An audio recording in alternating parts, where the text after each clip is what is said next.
የኢየሱስ ክርስቶስ የልደት በዓል ገና በካቶሊካዊት ቤተክርስቲያንም በተለያዩ ስነ ስርዓቶች ይከበራል። የኢየሱስ ክርስቶስን መወለድ በመጠባበቅ ውስጥ የኢትዮጵያ ካቶሊካዊት ቤተክርስቲያን ያለፉት 4 ሳምንታት በተለያዩ ስያሜዎች ስትዘጋጅ መቆየቷን አባቶች ያስረዳሉ። የተስፋ፣ የሰላም፣ የደስታና የፍቅር ሳምንታት በቤተክርስቲያኒቱ ትርጓሜ የተቀመጠላቸው ናቸው። የመጀመሪያው ሳምንት የተስፋ ሳምንት ተብሎ ይጠራል። የተስፋ ሳምንት ማለት ጌታችን ክርስቶስ በነቢያት አፍ እንደሚመጣ የተነገረበትና እሱን በተስፋ የምንጠብቅበት ሳምንት ነው። ሁለተኛው ሳምንት የገና ዝግጅት ሁለተኛው ሳምንት የሰላም ሳምንት ይባላል። ስለዚህ ስለ ሰላም እየጸለይን ስለ ሰላም እያሰብን የምናሳልፍበት ጊዜ ነው። ሶስተኛው ሳምንት ደግሞ የደስታ ሳምንት ተብሎ ይጠራል። በዛ ሳምንት ነጭ ሻማ ትበራለች። ነጭ ሻማ አብርተን የጌታችን ኢየሱስ ክርስቶስን መምጣት ትልቅ ደስታ ነው ለዓለም ያስገኘልን ያመጣልን፣ ያንን እያሰብን እናከብርበት ነው። የመጨረሻው ሳምንት ደግሞ የፍቅር ሳምንት ተብሎ ይጠራል። ያ ደግሞ እንደገና ወደ ወይን ጠጅ ሻማ አብርተን የጌታችን ኢየሱስ ክርስቶስ መምጣት በፍቅር ወደ ዓለም የገባበትን የምናስታውስበት ነው። ስለዚህ አምላክ ለኛ መጣልን ተስፋን፣ ሰላምን፣ ፍቅርን እንዲሁም ደግሞ ደስታን አምጥቶልናልና በዚህ መልክ እንግዲህ የጌታችን ኢየሱስ ክርስቶስ ለማክበር እየዘጋጀን ነው። ይህም በመጨረሻው የልደቱን ባለቤት መቀበያ ሳምንት ሁሉም ምእመን በሱባኤ ተሰባስቦ ራሱን እንዲያቀርብ የሚረዳው ሆኖ ይነሳል።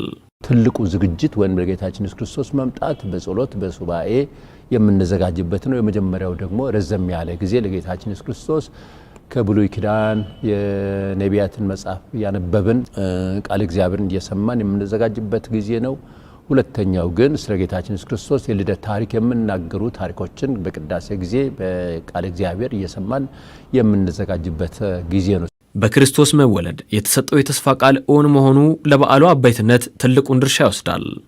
የተስፋ ቃል ሰጥቶ ነበር እግዚአብሔር አምላክ ለአዳምና ለሔዋን ጥፋት በሰሩበት ጊዜ በወደቁበት ጊዜ ከዚህ ከውድቀት የሚያነሳበትን መንገድ ምሕረት የሚያደርግበትን መንገድ ሲያዘጋጅ ያኔ የተሰጠው የተስፋ ቃል ፍጻሜ ያገኘውም በክርስቶስ ልደት ስለሆነ የልደት በዓል የገና በዓል በክርስቲያኖች ሕይወት ውስጥ በክርስቲያኖች ቤት ውስጥ በክርስቲያኖች ዘንድ ትልቅ በዓል ሆኖ እናከብራለን። በዚህ ምክንያት እኛ ካቶሊኮችም እንደ ኦርቶዶክስም ወይም ሌሎች የፕሮቴስታንት አብያተ ክርስቲያናትም በሙሉ እንግዲህ የክርስቶስን ልደት በዓል አከባበር በተለያየ አቅም በሚፈቅደውና በተለያየ ሁኔታ ሁሉም ያከብራል ማለት ነው። የስጦታ ሳምንት በሆነው የገና በዓልም ምእመኑ ስጦታን አንዱ የበዓሉ አካል አድርጎ እንደሚወስደው አባቶች ያነሳሉ። ስጦታዎች ምን መሆን አለባቸው የሚለው ግን አንዱ የአንዱን ክፍተት የሚሞላበት ሊሆን ይገባል። ስጦታ ከማይሰጠው ይልቅ የሚሰጠው ይበልጣል። የተለመደ ነው ከሌሎች በዓላት ውስጥ። ስለዚህ በዚህ ትልቅ በዓል ወቅት ትልቁ አንዱ መዘጋጃ መንፈሳዊ ዝግጅት ነው። የመንፈሳዊ ዝግጅታችን አጋዥ የሆነ ደግሞ በጎ ስራ ነው፣ ፍቅር ስራ ነው። ምክንያቱም ፍቅር ትልቅ ነገር ነውና እግዚአብሔር ከእያንዳንዳችን የሚጠበቅ ፍቅር ነው። ያን ፍቅርን የምንገልጽበት ደግሞ ያለንን ከሌላ ጋር በመካፈል ነው። ሰላምን በመስጣት ፍቅርን በመስጣት ሀብትን ገንዘብን በማካፈል ያን ፍቅርን የምንገልጽበት ትልቁ ወቅት ነውና ስለዚህ በተለይ እኔ በዚህ በገና ጊዜ በተለይ አሁን ለኛ ለሀገራችን እጅግ ከሚያስፈልጉ ነገሮች አንዱና ወሳኙ ፍቅር ነው። መላው የእምነቱ ተከታዮች እንዲሁም በዓሉን የሚያከብሩ ሁሉ ዓለም አሁን የሚሻው ስጦታ ሰላም መሆኑን ሊገነዘቡ እንደሚገባ አሳስበዋል።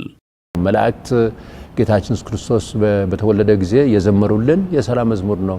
በሰማይ ለእግዚአብሔር ምስጋና በምድርም እግዚአብሔር በጎ ፈቃድ ላላቸው ሰዎች ሰላም ይሁን። ስለዚህ ዛሬ እኛ የምንመኘው ለምድራችን በተለይም ለኢትዮጵያ የምንመኘው ሰላምን ነው። ለሰላም መትጋት አለብን። ጌታ ሆይ የሰላም መሳሪያ አድርገኝ ብለን መጸለይ ይገባናል። ሁሉም በተሰማራበት የሰላም መሳሪያ ሊሆን ይገባል መልእክታቸውም ነው።